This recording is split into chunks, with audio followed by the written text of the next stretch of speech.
छात्रों, हम आपके लिए आईएएस प्रारंभिक परीक्षा से क्लास लेकर आए हैं सामान्य अध्ययन की। और इसमें टॉपिक है प्राचीन भारत में मौर्य एवं मौर्योत्तर काल। 21वीं क्लास है। और ऐसे छात्र एवं छात्राएं जो चैनल पर पहली बार आए हैं, चैनल को सब्सक्राइब नहीं कर रखा है, वो चैनल को सब्सक्राइब कर लें, बेल आइकन जरूर दबाएं। देखिए, क्लास पर चलते हैं। पहला प्रश्न। और इससे पहली क्लासें देखने के लिए चैनल की प्लेलिस्ट में जाएं और वहाँ पर आईएएस सिविल सर्विस की प्लेलिस्ट बनी हुई है, उसमें देखें। पहला प्रश्न पर चलते हैं। अब देखिए, इसमें कह रहा है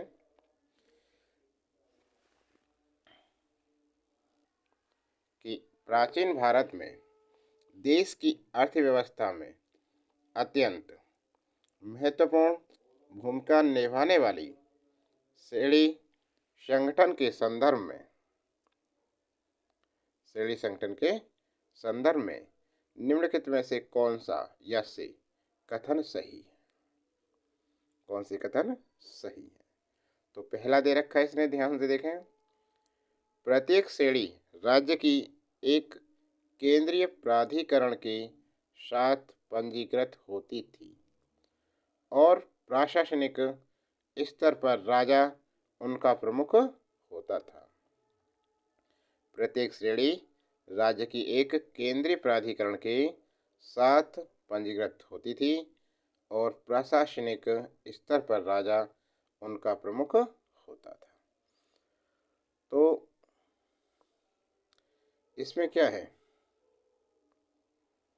ये तो सही नहीं है, ये कथन सही नहीं है। दूसरा देखिए, दूसरा क्या है? श्रेणी ही वेतन, काम काम करने के नियमों, मानकों और कीमतों को सुनिश्चित करती थी। ये कथन सही है। अगला कथन देखते हैं। तीसरा कथन है कि श्रेणी का अपने सदस्यों पर न्यायिक अधिकार होता था। और भाई, ये तीसरा कथन भी बिल्कुल सत्य है। तीसरा कथन बिल्कुल सही है। देखिए, अब ध्यान दो इस चीज पर।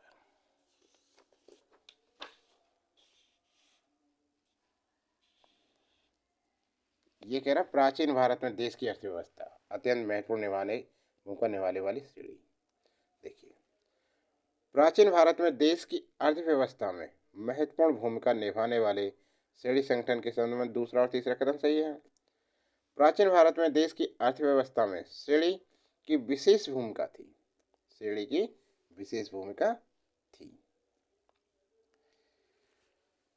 श्रेणी ही वेतन, काम करने के नियमों, मानकों और कीमतों को सुनिश्चित करती थी।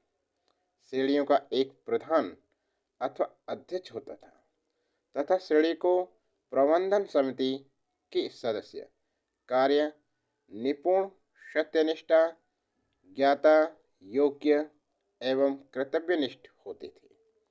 किंतु प्रत्येक श्रेणी राज्य की एक केंद्रीय प्राधिकरण के साथ पंजीकृत नहीं होती थी, बल्कि इन श्रेणियों का लोकतांत्रिक आधार पर अपना पृथक संगठन होता था तथा प्रशासनिक स्तर पर राज्य उनका प्रमुख होता था। काम करने के नियमों, मानकों और कीमतों को सुनिश्चित करती थी। इसका अपने सदस्यों पर न्यायिक अधिकार भी होता था। श्रेणी व्यापारिक संगठन होते थे। ये श्रेणियां विभिन्न समितियों के माध्यम से कार्य करती थी। इन्हें सिक्के एवं मोहरें जारी करने का भी अधिकार था। समझ में आ गया ना? अब अगला प्रश्न देखते हैं। अब देखिए, अगला प्रश्न क्या है? इसमें कह रहा है ये, निम्नलिखित में से किस शासक ने अपनी प्रजा की इस अभिलेखों के माध्यम से परामर्श दिया? देखिए, क्या था अभिलेख में?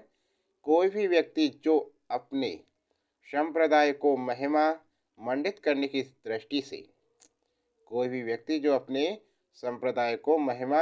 मंडित करने की दृष्टि से अपने धार्मिक संप्रदाय की प्रशंसा करता है या अपने संप्रदाय के प्रति अत्यधिक भक्ति के कारण अन्य संप्रदायों की निंदा करता है, वह अपितु अपने संप्रदाय को गंभीर रूप से हानि पहुंचाता है। अशोक ने कही ये बात, समुद्रगुप्त ने कही या हर्षवर्धन ने कही या कृष्णदेव राय ने कही। देखिए, जो वक्तव्य दिया गया है उदाहरण अशोक के शिलालेख 12 से संबंधित है। अशोक के शिलालेख 12 से संबंधित है, तो विकल्प ए इसका सही आंसर हो गया। ठीक है ना, जिसमें अशोक ने धार्मिक सहिष्णुता की नीति का उल्लेख किया है। इसके माध्यम से लोगों को परामर्श दिया गया है। अशोक के 14 शिलालेख हैं, जिसमें शिलालेख 13 में कलिंग युद्ध तथा अशोक के हृदय परिवर्तन की बात कही गई है। 13 शिलालेख हैं, अशोक के 14 शिलालेख हैं, जिसमें शिलालेख 13 में कलिंग युद्ध तथा अशोक के हृदय परिवर्तन की बात कही गई है। प्रथम शिलालेख में पशु बलि की निंदा की गई है। प्रथम शिलालेख में पशु बलि की निंदा की गई है। अशोक के शिलालेख की खोज 1750 अशोक के शिलालेख की खोज 1750 ईस्वी में जोसेफ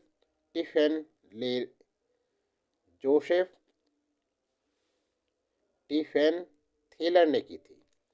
अशोक के शिलालेख को पढ़ने में पहली सफलता वर्ष 1837 में जेम्स प्रिंसेप को प्राप्त हुई। समझ में आ गया। अगला प्रश्न देखिए, ये प्रश्न है, इसमें पूछ रहा है ये निम्नलिखित में से किस उभारदार मूर्ति शिल्प रिलीफ पचर शिलालेख में अशोक के प्रस्तर रूप चित्र के साथ राणियों अशोक राजा अशोक उल्लेखित है? कंगनहल्ली, सांची, शाहबाजगढ़ी, शाहगौरा। देखिए,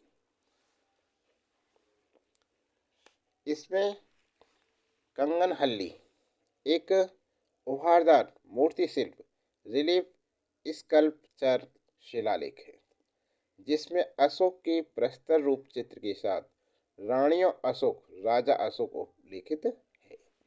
तो विकल्प ए इसका सही आंसर है। यह भारत के कर्नाटक राज्य में स्थित एक महत्वपूर्ण उत्खनन स्थल है। यहाँ से एक प्राचीन बौद्ध स्तूप प्राप्त हुआ है। इसके साथ ही वहाँ से चैत्यग्रह और अन्य स्तूप भी प्राप्त हुए हैं। इन स्तूपों पर बौद्ध धर्म से संबंधित जातक कथाएं और सातवाहन राजाओं से संबंधित अनेक प्रतिमाएं प्राप्त हुई हैं। इस स्थल पर कुल मिलाकर 145 उत्कीर्ण लेखों की प्राप्ति हुई है। इनमें से सबसे महत्वपूर्ण लेख मौर्य सम्राट अशोक से संबंधित है, जिसमें उसे राणियों अशोक के रूप में उल्लेखित किया गया है, जबकि सांची, शाहबाजगढ़ी और शाहगौरा आदि स्थलों से भी मौर्य सम्राट अशोक के स्तूप अभिलेख प्राप्त हुए हैं। समझ में आ गया। तो छात्रों, ये क्लास एक छोटी सी क्लास थी। क्लास कैसी लगी आपको? क्लास अच्छी लगी हो तो लाइक कीजिए, और ऐसे ही इसके अगला भाग बड़ी क्लास देखने के लिए चैनल को सब्सक्राइब करें और चैनल पर बने रहें। आज के लिए इतना ही। अगली क्लास भी जल्दी लेकर आने वाले हैं हम। बने रहें चैनल पर, ठीक है ना, और ज़्यादा से ज़्यादा शेयर करें।